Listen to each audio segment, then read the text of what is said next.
Friday is the much-anticipated presentation of the 2016 budget. Many are looking forward to this because, unlike the 2015 budget, this one will actually be a complete reflection of the new administration's vision and intention for the year. Asked about his expectations, opposition leader Barry Jagdeo told reporters that he wants to see the 8-month-old government deliver on the promises it made to the public during the campaign leading up to the May 11 polls last year. The reduction of the corporate tax rate, the Public Procurement Commission, the reduction of VAT that they had promised. We wanted the reinstatement of water and electricity subsidy for old age pensioners, the reinstatement of Because We Care cash grant, a substantial increase in old age pension. When the opposition coalition had initially made those promises, it was Jagdeo who said that it was laughable that the party kept talking about lowering taxes and raising grants when it was unlikely that the economy was capable of withstanding this without being plunged into inflation. Now that his party is on the other side of the bench, Jagdeo sees this as being possible.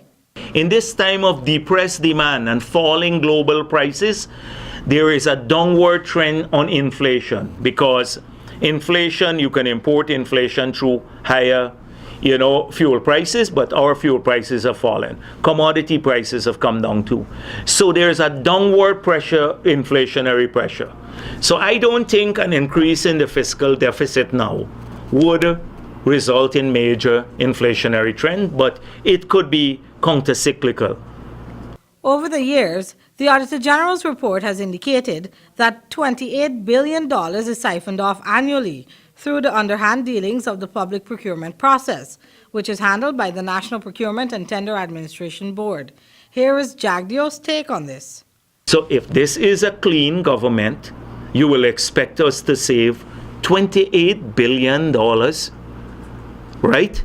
So that $28 billion that they've been talking about could go to stimulus. They could do all the things I want and have more. They can reduce VAT, they can pay the public servants the big salary increases, they can pay the old age pensioners, they can restore the grant.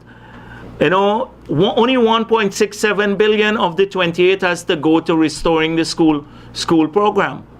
Despite his party members continuously lamenting what they perceive to be a decline of the economy since the APNU-AFC took office, Jagdeo declared that the country is experiencing so many good things that he would love to have been in charge at this time.